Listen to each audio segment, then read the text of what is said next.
Hi everyone, it's Amalia Dinoon, founder of S.T.E.M Braids and Beyond and host of the Silver Bullet S.T.E.M podcast. Today, I have a guest from the other side of the world and I can't wait for everyone to meet her. Please go ahead and introduce yourself. Hi, I'm Minal Menezes. I am from Down Under, so from Sydney, Australia, and I'm so excited to be here.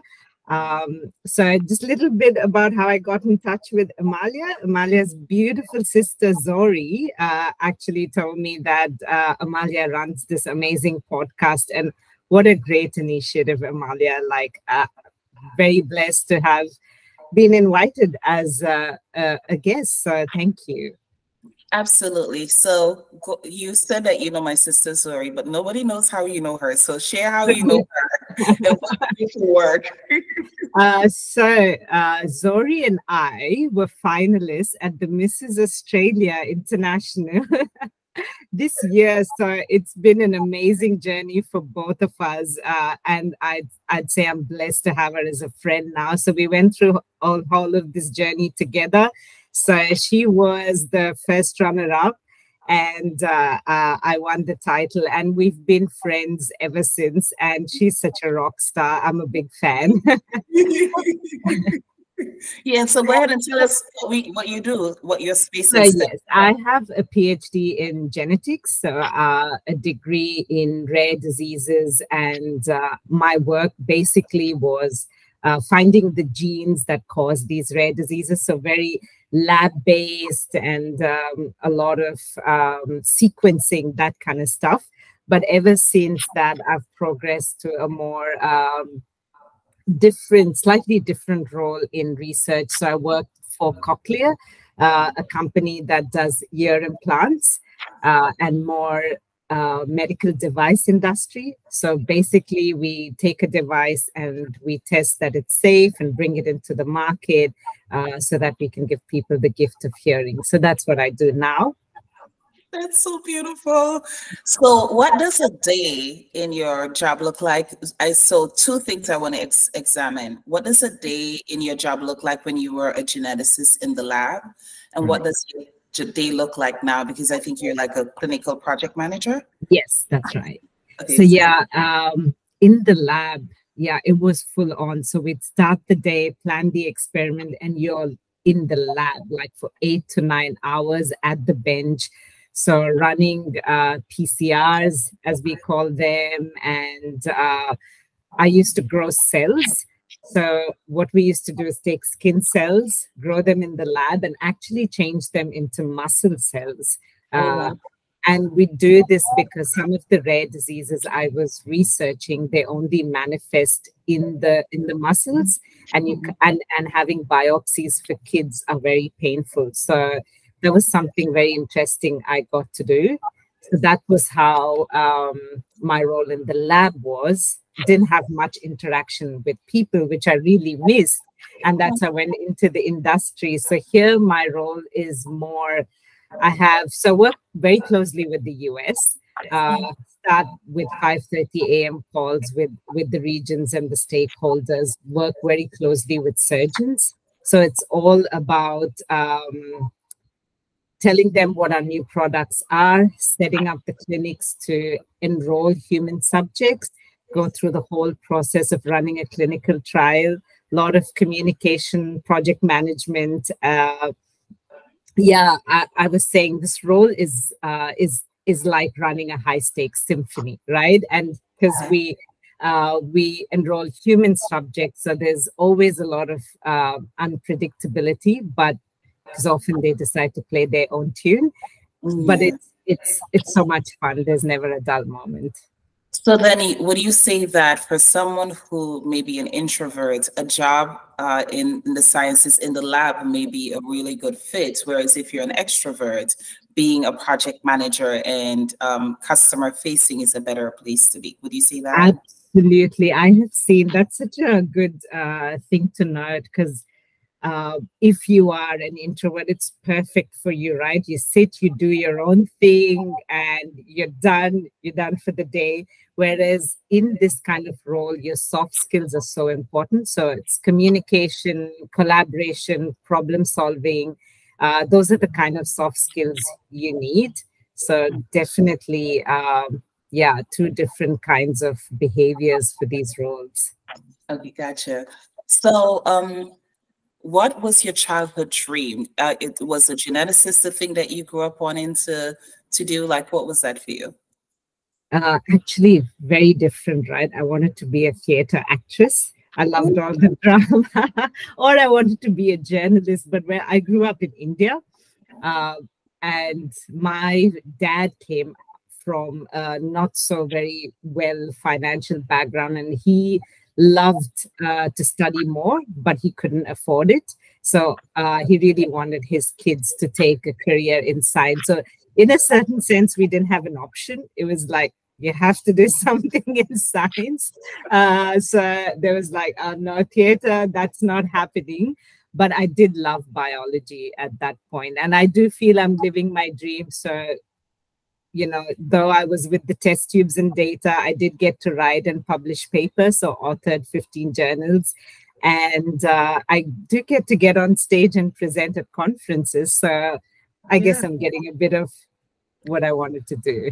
So interesting because you were able to pull from the theater into what you do, because when you put the description of your job, you said it was like a symphony or an orchestra.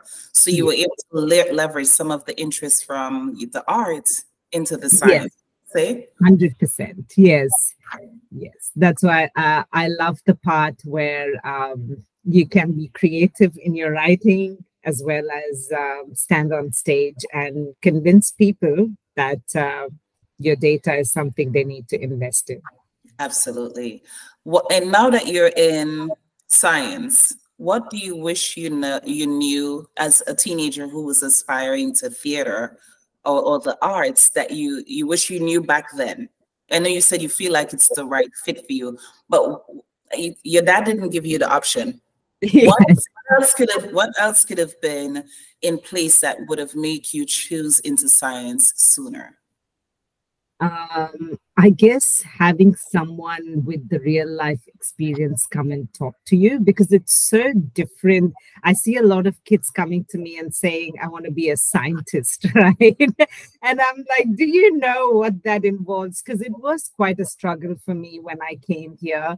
One, because our education was very bookish in India. We didn't have the real life, like what it needs. So I'd recommend kids to, you know, do the day in the life of a scientist. Go spend your day with someone who you know, or just become a trainee or take those kind of roles for a bit to get that experience and really know what the day-to-day, because you might get into it and love it, or you might get into it and hate it. So I guess getting that feel before is really important. So one of the reasons that I started the podcast is because opportunities like that for the underrepresented community is not easily accessible. And to be able to do the camps that offer that, it's a very expensive cost, especially for most of the kids who come from a single parent household. Does your company, or do you know of other companies that offer opportunities like that, especially to the underrepresented community, that becomes like a resource that the audience? Sure. Yeah, so with us, we work quite closely with the Aboriginal community as well, and run camps and go and do educational kind of activities. But I totally know what you're saying, and I think that's a big gap. So I'm glad you brought it up, because I think we need to run more and more initiatives like that for the underrepresented children. Absolutely. I'm speaking because, you know, I joke that I hit the jackpot because the underrepresented is primarily Blacks and women, and I all the numbers correct. So. I literally hit the lottery right here. Okay, so what is the most surprising thing about your industry? You shared that with me privately, but everybody else can benefit from knowing this. Yeah, so it is such an interesting job, because there's a lot of unpredictability, right? You get into it, you say, oh, I have this subject, I have this trial planned. Just like we talked about the symphony, you have your people, you've told them this is the tune you need to play. And then suddenly it all turns upside down. So you really need to be that very calm and controlled person saying, it's okay, we'll get through this, but enjoy that kind of I guess, the variety in the job. So every day I come in and there's something different to do. So yeah, that's the surprising thing. You'll be on your toes all the time. And I, in my role, get to work with different faculties. So I get to work with the engineering because they built the device. I get to work with legal because you need to say the right thing when you get your product and make your claims, marketing and communication. So I guess I get a learning from all those different fields, which I guess is great. Yeah, so it's like an interdisciplinary kind of role. Absolutely, yes. So in terms of transferable skills from a non-STEM job, are there any non-STEM jobs that has skills that can translate or someone can identify as being the foundation for the next step into pharmaceuticals or yes, trials, etc.? Yeah, for sure. One of our clinical project managers, actually, she has a degree or she worked in music therapy and she kind of transferred that. So we have people from really different backgrounds. So if you're good in writing, you could become a clinical writer and write protocols. Of course, project management, if you have problem-solving skills, budgeting skills, you could easily transfer that into the clinical field. Budgeting. Yeah. Budget. Can you say a little bit more about what that is? Or